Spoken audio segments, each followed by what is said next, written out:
Yeah, I say thank you once more, and I thank immensely the organizers for making it possible for all of us to gather here to talk about an issue that is of interest to everyone, particularly Nigeria, particularly a Southerner, particularly my jurisdiction and my role as a judge in the Federal High Court of Nigeria. Now, the Nigerian economy is one of Africa's fastest growing economy and the largest oil producer in the country, in Africa.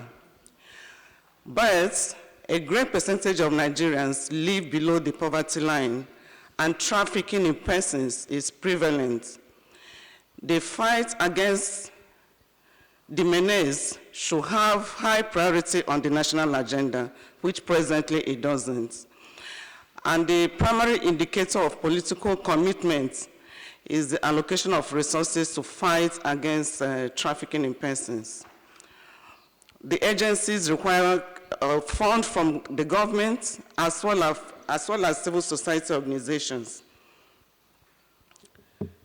Now, the revived political will and improved coordination among the government and non-governmental organizations will help to actualize dedicated actions and, in fact, holistic anti-trafficking response, as has been noted by some speakers in this forum. Trafficking, I would say, is the illegal transport of goods across borders. The concept extended to unlawful traffic in human beings, particularly women and children, to sell or exploit their labor. The human trafficking involved the movement of victims subjected to violence, deception, or coercion for exploitation of forced labor.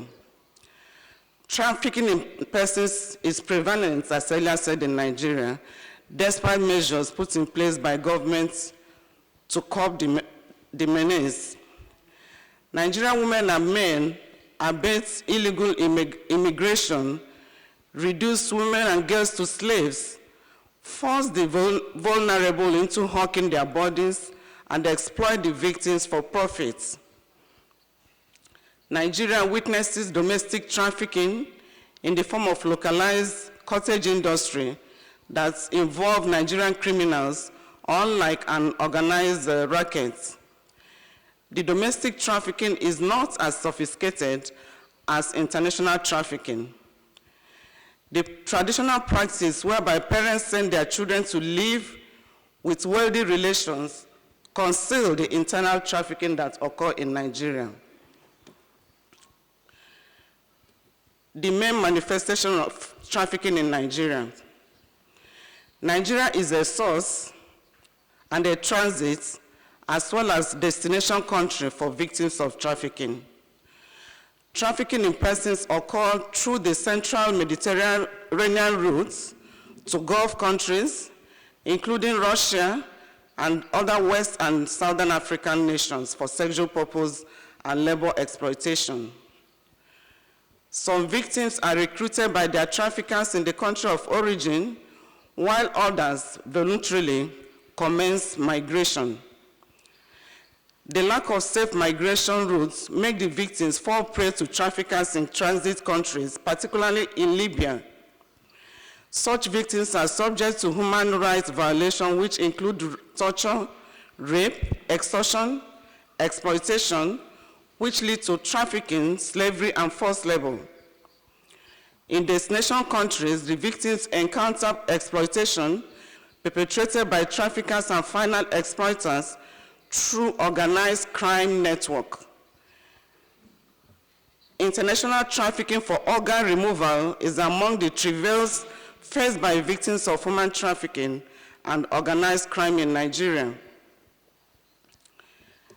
The internal trafficking from rural areas to urban cities, rampant in Nigeria, affects women and girls exposed to domestic servitude and sexual exploitation.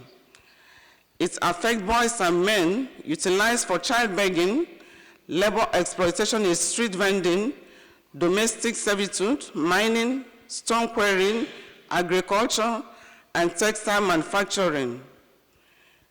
Internal trafficking also includes baby factories where women are warehoused for purpose of churning out babies for commercial purposes. Women are also held against their will in orphanages, maternity homes, or religious centers where they are raped and forced to carry and deliver babies that are sometimes sold with intent to exploit the children in sexual and labor exploitation.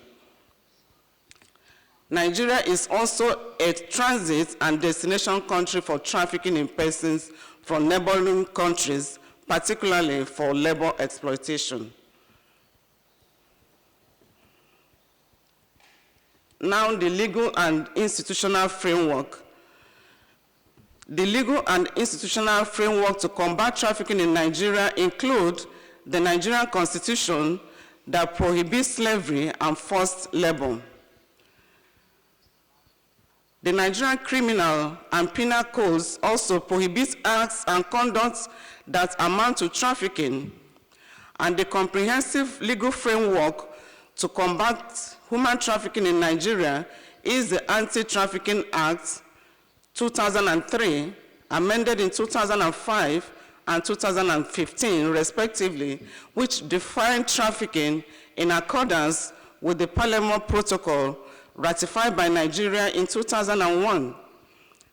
The Act takes innovative approach in criminalizing commercial carriers that transport potential trafficked persons. It also instituted stiffer penalties, among other measures. Some states in Nigeria enacted state laws to combat trafficking, such as Edo State Trafficking in Person Act, adopted in 2018. Nigeria is among the first set of African countries to enact specific anti-trafficking legislation, but the key challenge is the implementation of the law. Implementation and enforcement link proportionately to the capacity of the various institutions, which include law enforcement agencies and the judiciary, for the exercise of their mandates and functions in the fight against trafficking.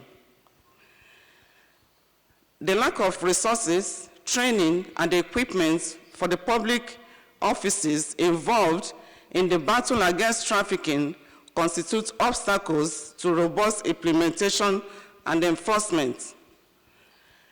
The Anti-Trafficking Act established the National Agency for the Prohibition of Trafficking in Persons and Other Related Matters, that is NAPTIP, a specialized public entity responsible for investigation and prosecution of perpetrators.